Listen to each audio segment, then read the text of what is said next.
Hi, I'm Carleen. I was invited to a backyard brunch, just like every other woman in my husband's family. But when I arrived, there wasn't a seat for me, and that was only the beginning. My sister-in-law erased me from photos, from invitations, even from my own name. Then she made one mistake. She left behind the evidence. Have you ever felt like someone was slowly pushing you out of your own life? Have you ever been cut from the family? Not with words, but with silence? What time are you listening to this, and where are you watching from? Drop it in the comments, I'd love to know. It was the kind of spring morning that tried too hard to be perfect. The air in Asheville had that soft, syrupy feel, and the sun filtered gently through the dogwoods that lined Sandra and Howard's backyard. Everything was picture perfect. White tablecloths, polished silver, mimosa glasses sweating in the warmth, like a magazine spread about Southern grace. And still, I felt the weight in my chest before I even stepped through the garden gate. I was only 8 minutes late. That's all. 8 minutes. But when I arrived, every chair was already taken. Every single one. I stood there for a beat, watching everyone talk and laugh, as if the last spot had been claimed by someone far more expected than me. Nadine was the first to spot me, of course. Her lipstick matched the tulips, and her voice sliced through the hum of small talk like it had been waiting for a moment to wound. "Didn't think you'd show up," she said with a smirk. "You usually blend into the background anyway." A few heads turned, a few half smiles. Grant didn't say anything, just motioned awkwardly toward a folding chair that had been left behind the drink table. I pulled it forward myself and sat at the corner of the long brunch table, next to the recycling bin. My mimosa was room temperature. My hands were colder. No one said it outright, but the message was loud. I wasn't meant to be part of the circle. I was barely meant to be there at all. Later that evening, after the brunch haze had cleared and the dishes had been rinsed, Nadine posted a photo. Everyone standing in the backyard, arms linked, smiling under a paper "Welcome Spring" banner. Except I was cropped out. No, not even cropped. I was right there, just the edge of my elbow visible, my hand gripping the stem of my mimosa glass like a ghost in a party I wasn't really invited to. The tag on the photo? Someone else. Another Carleen, spelled differently, a stranger. I wasn't sure if Nadine knew that or if it was just convenient. Either way, the message was the same. I didn't say anything. Not to her, not to anyone. I didn't comment on the post or ask why I wasn't in the frame. I didn't point out that the tag was wrong. Instead, I took a screenshot, then another. Then I saved the photo in a folder I quietly renamed Receipts. On the ride home, I tried to fill the silence. "That was nice," I said to Grant. He nodded, eyes on the road. "She jokes like that with everyone," he said. "Don't take it personally," that phrase. I had heard it so many times it had become a lullaby for my dignity. Don't take it personally. Don't make a fuss. Don't expect too much. I used to believe it. I used to tell myself that being quiet was my strength, that dignity came from enduring without protest. But as I sat in the passenger seat that day, fingers tracing the screenshot on my phone, I realized something else. Silence doesn't protect you. It erases you. That night, I sat alone in my study. I opened the photo again, zoomed in, stared at my barely there fingertips in the corner of the shot. And it hit me. Not like a slap, but like a slow leak, a steady unraveling of belief. This wasn't about brunch. It wasn't about jokes or chairs or being late. It was about making sure I knew my place, about making sure I stayed in it. I created a new note in my phone. She started with brunch, and then I whispered to no one but myself, "The next time she laughs at my silence, I'll hand her the evidence." The kitchen was quiet, except for the faint ticking of the clock and the hum of the refrigerator. Morning sunlight slid across the floor tiles in stripes. I sat with a half-full coffee mug, scrolling through Instagram like I was trying to distract myself from something I hadn't named yet. Julie's post appeared out of nowhere, a bouquet of soft pink roses with a caption, "Can't wait to celebrate love with everyone I love. See you June 10th. My heart thudded once, then hesitated. Nadine's daughter. The wedding. Of course. And I assumed, because it was expected, that the invitation would be arriving soon. It had to be. But something tugged at me. 3 days later at work, Teresa dropped by my desk with a laugh. "You and Grant must be excited. Got your invite yet?" She handed me a thick ivory envelope as she sipped her latte. I smiled and took it. It was already opened. The card inside was elegant, gold embossed, expensive. The name scrolled across in looping calligraphy. Mr. Grant McKay. That was it. No and Carleen. No, Mr. and Mrs. No second line. Just his name. I held the card long enough for my fingers to start sweating, then passed it back with a smile I'd used too many times in my life. "Looks beautiful." That evening, I asked him. Grant shifted in his chair, eyes on the muted television. "Maybe it was an oversight," he said. "You know how she is." I didn't argue. I didn't even ask again. But something inside me moved, and it didn't move back. 2 nights later, my phone buzzed just past 11. "Julie. Mom made me leave your name off," the message read. I didn't agree, but I'm sorry. I stared at the screen for a long time. I thought about replying. Something kind, something gentle. I didn't. Instead, I took a screenshot and slid the phone into the drawer. It wasn't the first time I'd been erased. Not really. Birthdays that passed without mention, group family photos where I was standing behind someone taller, or just not standing at all. Gifts from the whole family that somehow never included my name on the tag. I used to explain it away. People forget, people are busy, people don't mean anything by it. But lately, it didn't feel like forgetting. It felt like editing. I remembered being 8, sitting at the dinner table with my parents, talking over me. My mother had said once, with a fond smile, "You're the quiet one. That's good." I used to think she meant it as praise. Now I wasn't sure. Maybe quiet just meant easier to ignore. That night, I opened my laptop and created a new document. I typed a single line at the top. Incident log Nadine Costel. Then I hit Save As. The file name came to me without effort. They never meant to include me. The heat was creeping in too early that year, but the chill in my chest wouldn't leave. It had been 2 weeks since the brunch, and 1 since I found out I wasn't invited to Julie's wedding. My days passed in a blur of client calls and spreadsheets I barely focused on. The rhythm of summer in Asheville moved on without me. That morning, I was cleaning out my inbox when it landed, an email from a charter school I'd never applied to. The subject line read, "Regarding your application." At first, I thought it was spam. Then I opened it.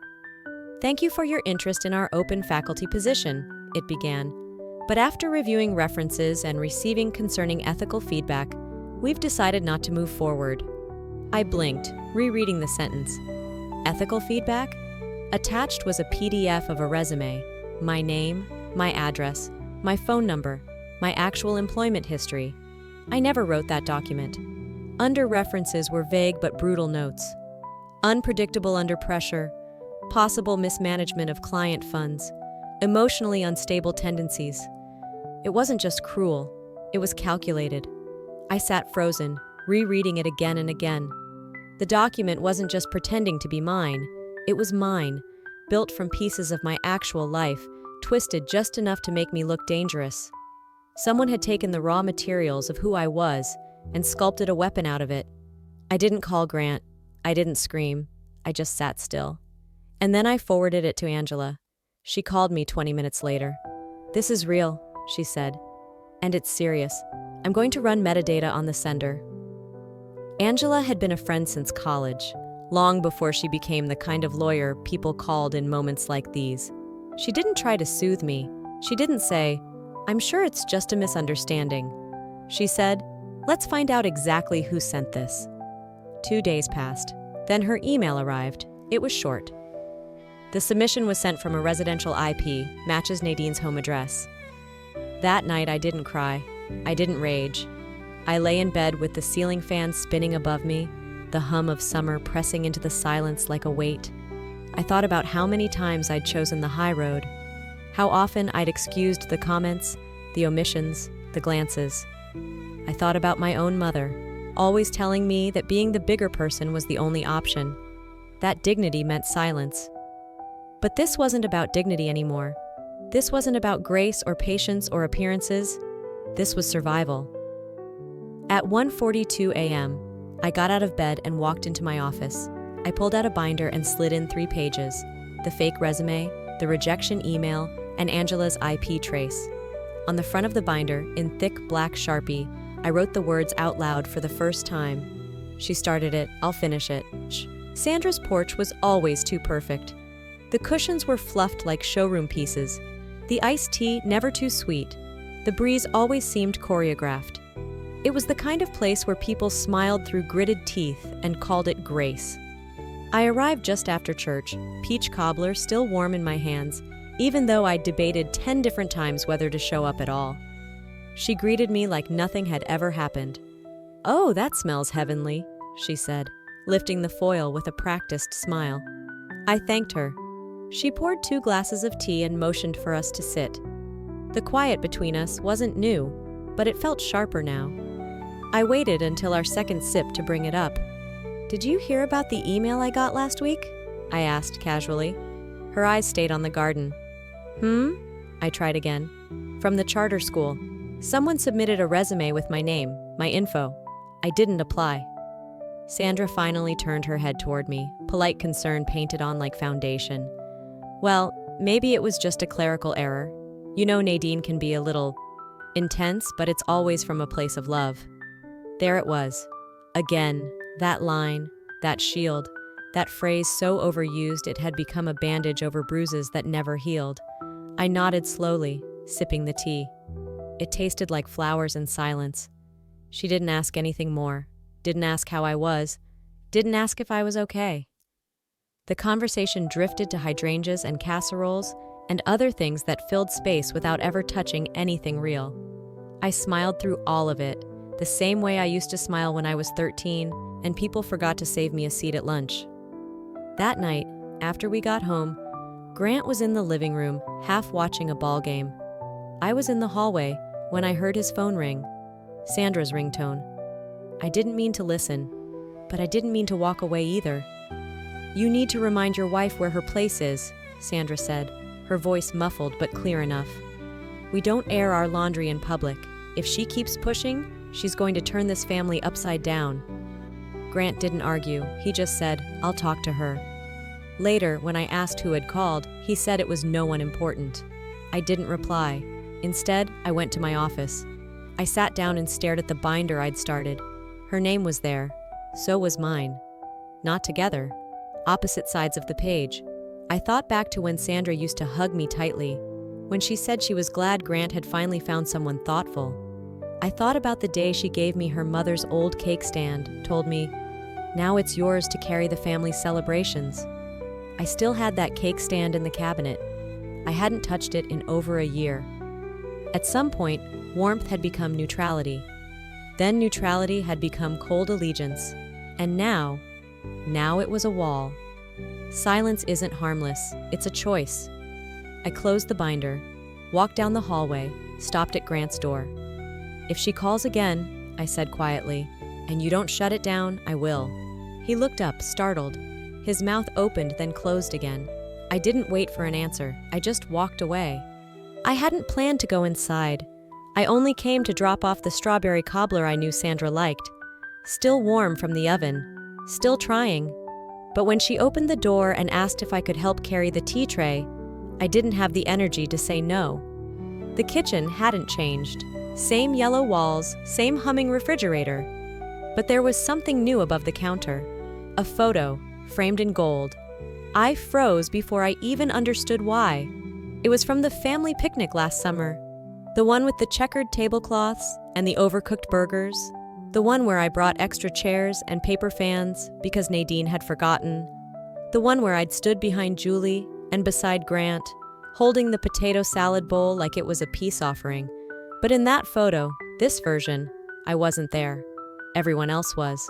Nadine, smiling in the center. Grant, half turned toward the camera. Even the cousins who left early. But not me. I stared longer than I should have. Sandra didn't notice. She was busy stirring sugar into the tea, humming. I knew better than to ask her why, so I didn't. That night, I saw it again, on Facebook. Nadine's post read, "My beautiful, complete family, so blessed." There it was for all to see. The same photo, the same absence. I scrolled through the comments, heart emojis. What a perfect crew. This warms my heart. You're so lucky, Nadine. I didn't comment. I didn't like. I didn't breathe for a moment. I took a screenshot, then another, then I saved them. She hadn't just removed me from the image. She'd declared to the world that I didn't exist in that frame, that I didn't matter in that memory. I wasn't just being ignored. I was being deleted. I opened the binder again, hands steady. Printed the photo, then printed the original. Julie had sent me the unedited version last year. There I was, slightly off-center, but unmistakably there. Then I printed the Facebook post and placed it beside the altered photo, labeled the page, "The moment I disappeared and noticed." When Grant came home, I showed him both images. He didn't look surprised, just tired. "Maybe it was a mistake," he said. "You know how she is with cropping." I stared at him. This wasn't a crop. This was a decision. He exhaled. "So what do you want me to do?" "If you don't stand with me soon," I said quietly, "I'll be standing against all of you." His mouth parted, but nothing came out. I left the room before he could find words. The voicemail came on a Tuesday. Mid-afternoon, mid-July, mid-sentence, in an email I wasn't really writing.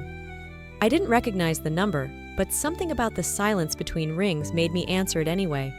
The voice was low, uncertain, male. "Carleen, it's Deshawn. I don't know if you remember me. I'm Nadine's ex." Of course I remembered him. The man who disappeared from family conversations without explanation. The name no one said after the divorce. The one time I asked about him, Nadine rolled her eyes and muttered something about incompetence. "I've been hearing some things," he continued. "People talk. I wanted to send you something. It might help. Or at least explain what she's capable of." I didn't speak. I just nodded, like he could see me. A few minutes later, the file arrived. It was a voice memo, static at first, then Nadine's voice, clear, sharp, unmistakable. "If I can't control him, I'll destroy the one who does." My stomach turned over. I played it again and again. This wasn't a metaphor. This wasn't a joke. It was strategy, spoken out loud in a tone that made it sound like she was deciding between dinner reservations. I forwarded the file to Angela with the subject line, "We have our proof."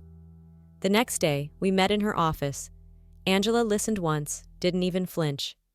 "This changes everything," she said. "We move forward." And so we did. We prepared the restraining order, the statements, the supporting documents, printed and hole-punched into my binder like battle medals. But Nadine wasn't finished either. 2 days later, I received an envelope by courier. Her name on the letterhead, her lawyer's name underneath, a defamation lawsuit. Nadine was suing me for emotional distress, character damage, and public humiliation at a family function. I read the words out loud to Grant. "Unbelievable," he muttered, pulling the document from my hands. "She's suing you? After everything she's done?" He paced the kitchen, then stopped, turned to me. "She did something similar during my last relationship," he said quietly. "Twisted things behind the scenes. I thought she was just being protective." Protective? That word again. It didn't feel protective when she cropped me out of pictures, filed fake resumes, and stalked my digital shadow like a predator. It felt like war, but I said nothing. I just went to my binder and added a new tab. Legal retaliation. Later that week, Angela and I filed the motion. We walked out of the courthouse with a stamped folder in hand, and the kind of calm that comes not from peace, but from having a plan. I held the folder close to my chest as we reached the parking lot. "Let's see how she spins this," I said, more to myself than anyone else. The courthouse hallway was too quiet, too clean, the kind of silence that isn't peaceful, but surgical. Angela and I waited outside the hearing room, her thumbs scrolling idly through emails while I tried to stop my legs from bouncing. My hands were cold, my stomach hollow. I had shown up with a binder full of facts and a voice ready to speak. But Nadine didn't show up. Her attorney arrived alone, offered a thin smile, and a thinner excuse. "Scheduling conflict," he said, like we were postponing coffee. The judge wasn't impressed. She set a new date, sternly warning that there would be no further delays. I nodded. Angela nodded. But the sense of something wrong lingered. Later that afternoon, I opened the mailbox. Just routine. A pile of credit card offers and one envelope, No stamp, no return address. My full name written in tight, slanted cursive. Inside was a piece of lined notebook paper, folded 3 times. The ink was dark, the message short. You've gone far enough. It would be wise to stop before something happens you can't fix. My body went still before my brain caught up. I stared at the note until the edges blurred. Then I walked inside, locked every door, and sat at the kitchen table for almost an hour without moving. That night, I changed the locks, bought a set at the hardware store just before closing, watched a YouTube tutorial, and replaced them myself. Grant offered to help. I said no. This isn't just family drama anymore, I told him, screwing the deadbolt into place. This is targeted, and it's escalating. He hovered by the doorframe, looking like he wanted to say something and didn't know how. I didn't wait. I ordered a motion-activated security camera and spent an hour on a ladder the next morning, mounting it above the porch. My hands shook the whole time. For the first time in my life, I was afraid inside my own home. That night, Grant and I lay in bed without speaking. The ceiling fan clicked above us. Finally, he said, "I'm sorry I didn't believe you sooner." I stared at the shadows on the wall. "I'm not asking for sorry," I said. "I'm asking for action." The letter was in a Ziploc bag now, labeled, filed. Saturday morning, I reviewed the camera footage from the last 48 hours. The footage caught a figure just before dusk walking up the driveway. Hood pulled up, sunglasses on, posture stiff, no clear face. But the walk, the shape of the shoulders, the turn of the wrist as they reached into the mailbox, I knew it. I leaned closer to the screen, hit pause. "She really thinks I won't do anything," I whispered. The silence wasn't quiet anymore. It had a weight to it now, something sharp buried in the stillness that made my skin itch. The footage confirmed what I already knew. Nadine had walked up our driveway, dropped that envelope into my mailbox, and vanished again into the dark like she was made of it. I wasn't angry anymore, not in the way I had been before. This wasn't about rage. This was about choosing which silence I was going to live with, hers or mine. I called Sandra.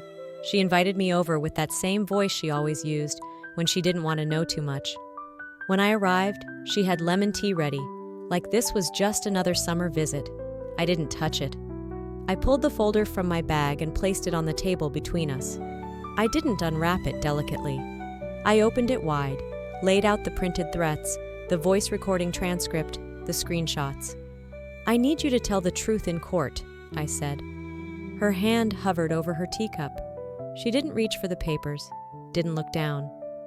"That's not how we do things in this family," she said quietly. I waited, gave her a second to see if she'd reconsider. She didn't. She picked up the folded letter, the one from the mailbox, and tore it in two, neat, without emotion, like she was folding napkins for Sunday brunch. "This family stays in one piece," she said. "We don't put each other on the stand." I swallowed the sting. "Even if one of us is doing the destroying?" I asked. Sandra didn't answer. She pushed the pieces of paper into the trash under the sink, wiped her hands on a towel, and poured more tea. I walked out without saying goodbye. At home, I printed everything again. I didn't even flinch this time. Just moved from the printer to the binder like my body knew what to do, even if my mind was still reeling.